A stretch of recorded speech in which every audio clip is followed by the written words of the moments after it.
बोल शिव शंकर भोलेनाथ की जय। शिव पुराण रुद्र संहिता 8वां अध्याय। ब्रह्मा और विष्णु को भगवान शिव के शब्द में शरीर का दर्शन। ब्रह्मा जी कहते हैं, मुनिश्रेष्ठ नारद, इस प्रकार हम दोनों देवता गर्व रहित हो निरंतर प्रणाम करते रहे। हम दोनों के मन में एक ही अभिलाषा थी कि वह ज्योतिर्लिंग के रूप में प्रकट हुए परमेश्वर प्रत्यक्ष दर्शन दे। भगवान शंकर दोनों के प्रतिपालक, अहंकारियों का गर्व चूर्ण करने वाले तथा सबके अविनाशी प्रभु हैं। वे हम दोनों पर दयालु हो गए। उस समय वहां उन सुर श्रेष्ठ ओम ओम ऐसा शब्द रूप नाद प्रकट हुआ जो स्पष्ट रूप से सुनाई देता था। वह नाद पलुत स्वर में अभिव्यक्त हुआ था। जोर से प्रकट होने वाले उस शब्द के विषय में यह क्या है, ऐसा हम सोचने लगे। समस्त देवताओं के आराध्य भगवान विष्णु मेरे साथ संतुष्ट चित्त से खड़े रहे। वे सर्वथा वैर भाव से रहित थे। उन्होंने लिंग के दक्षिण भाग में सनातन आदि वर्ण अंकार का दर्शन किया। उत्तर भाग में उकार था, मध्य भाग में मकार था और अंत में ओम, इस नाद का साक्षात दर्शन एवं अनुभव किया। दक्षिण भाग में प्रकट हुए आदि वर्ण आकार को सूर्यमंडल के समान तेजो में देखकर जब उन्होंने उत्तर भाग में दृष्टिपात किया, तब वहां उकार वर्ण अग्नि के समान दीप्तिशाली दिखाई दिया। मुनिश्रेष्ठ, इसी तरह उन्होंने मध्य भाग में मकार की चंद्रमंडल के समान उज्ज्वल कांति में प्रकाशमान देखा। तदंतर जब उसने ऊपर दृष्टि डाली, तब शुद्ध स्फटिक मणि के समान निर्मल प्रभा से युक्त तृतीयातीत तथा अमल, निष्कल, निरुपद्रव्य, निर्द्वंद, अद्वितीय, शून्यमय ब्रह्मा, आभ्यंतर भेद से रहित, बाह्यंतर भेद से युक्त, जगत के भीतर और बाहर स्वयं ही स्थित, आदि मध्य और अंत से रहित, आनंद के आदि कारण तथा सबके परम आश्रय सत्य आनंद अमृत स्वरूप ब्रह्मा का साक्षात दर्शन किया। उस समय श्री हरि यह सोचने लगे कि यह अग्नि स्तंभ यहाँ कहाँ से प्रकट हुआ। हम दोनों फिर इसकी परीक्षा करें। मैं इस अनुपम अनल स्तंभ के नीचे जाऊंगा। ऐसा विचार करते हुए श्री हरि के वेद और शब्द दोनों के आवेग से युक्त विश्वात्मा शिव का चिंतन किया। तब वहां एक ऋषि प्रकट हुए, जो ऋषि समूह के परम सार रूप माने जाते हैं। उन्हीं ऋषि के द्वारा परमेश्वर श्री विष्णु ने जाना कि शब्द ब्रह्मा में शरीर वाले परम लिंग के रूप में साक्षात पर ब्रह्मा स्वरूप महादेव जी ही यहाँ प्रकट हुए हैं। ये चिंता रहित अथवा आचिंत्य रुद्र है, जहाँ जाकर मन सहित वाणी उसे प्राप्त किए बिना ही लौट जाती है। उस ब्रह्मा परमात्मा शिव का वाचक एकाक्षर प्रणव ही है। वे इसके वाच्य तीर्थ स्वरूप हैं।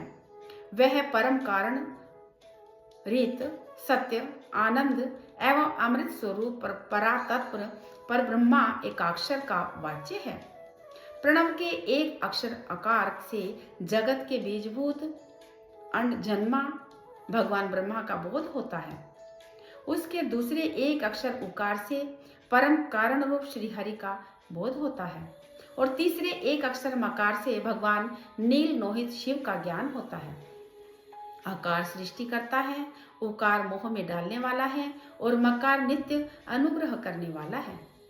मकार बौद्ध सर्वव्यापी शिव बीजी बीज मात्र के स्वामी हैं और अकार संघ के मुझ ब्रह्मा को बीज कहते हैं। उकार नामधारी श्री हरि योनि है। प्रधान और पुरुष के भी ईश्वर का महेश्वर है। वे बीजों बीज तथा योनि भी है। उन्हीं को नाद कहा गया है। उनके भीतर सबका समावेश है।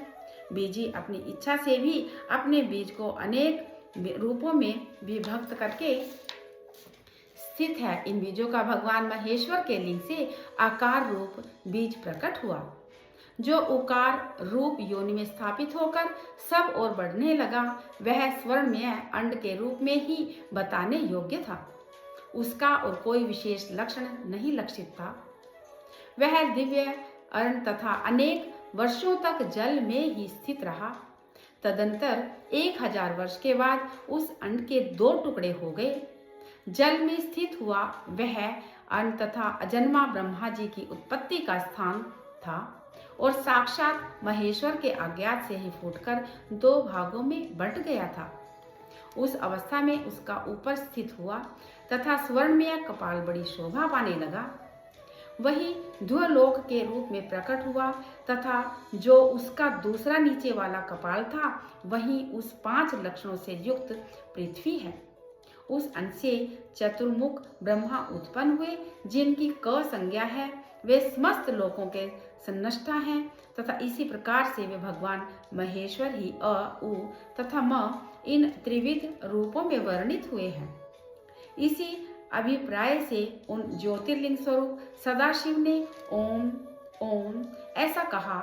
यह बात यजुर्वेद के श्रेष्ठ मंत्र कहते हैं। यजुर्वेद के श्रेष्ठ मंत्रों का यह कथन सुनकर ऋचाओं और तथा साम मंत्रों ने भी हम में आदरपूर्वक कहा, हे हरे, हे ब्राह्मण, यह बात ऐसी ही है।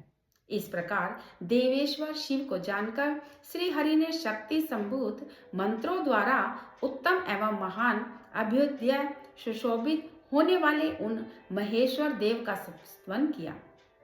इसी बीच में मेरे साथ विश्वपालक भगवान विष्णु ने एक और भी अद्भुत एवं सुंदर रूप देखा। मुने, वह रूप 5 मुखों और 10 भुजाओं से अलंकृत था। उसकी कांति कर्पूर के समान गौर थी। वह नाना प्रकार की छटाओं से छविवान तथा भांति भांति के आभूषणों से विभूषित था। उस परम उदार महाप्रकर्मी और महापुरुष के लक्षणों में संपन्न अत्यंत उत्कृष्ट रूप का दर्शन करके मैं और श्री हरि दोनों कृतार्थ हो गए। तत्पश्चात परमेश्वर भगवान महेश प्रसन्न हो अपने दिव्य शब्दमय रूप को प्रकट करके हंसते हुए खड़े हो गए। आकार उनका मस्तक, आकार ललाट, इकार दाहिना, इकार बायां नेत्र है। उकार तो उनका दाहिना और उकार का बायां कान बताया जाता है। ऋकार उन परमेश्वर का दाया कपोल है और ऋकाल बायां लृ तथा लृ ये उनकी नासिका के दोनों छिद्र हैं। एकार उन सर्वव्यापी प्रभु का ऊपरी ओष्ठ है और एकार अधर। ओकार तथा औकार ये दोनों क्रमशः उनकी ऊपर और नीचे की 2 दंत पंक्तियां हैं। अंग तथा अह यव देवादिदेव शूलधारी शिव के दोनों तालु हैं। क आदि 5 अक्षर उनके दाहिने 5 हाथ हैं और च आदि 5 अक्षर बाएं 5 हाथ हैं। ट आदि और त आदि 5 अक्षर उनके पैर हैं। पकार पेट है। फकार को दाहिना पार्श्व बताया जाता है और बकार को बायां पार्श्व। भकार को कंधा कहते हैं। मकार उन योगी महादेव शंभु का हृदय है। यह से लेकर स तक 7 अक्षर सर्वव्यापी शिव के शब्दमय शरीर का 7 धातुएं हैं। हकार उनकी नाभि और अक्षकार उनको मेढ़ यानी मुतेंद्रिय कहा जाता है। इस प्रकार निर्गुण एवं गुण स्वरूप परमात्मा के शब्दमय रूप को भगवती उमा साथ देकर मैं और श्री हरि दोनों कृतार्थ हो गए।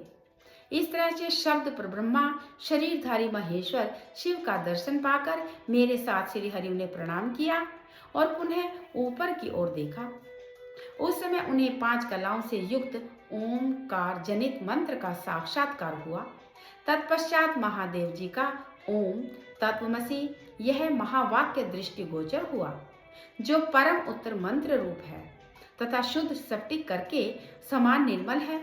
फिर संपूर्ण धर्म और तथा अर्थ का साधक तथा बुद्धि स्वरूप गायत्री नामक दूसरा महान मंत्र लक्षित हुआ, जिसमें 24 अक्षर हैं तथा जो चारों पुरुषार्थ रूपी फल देने वाला है।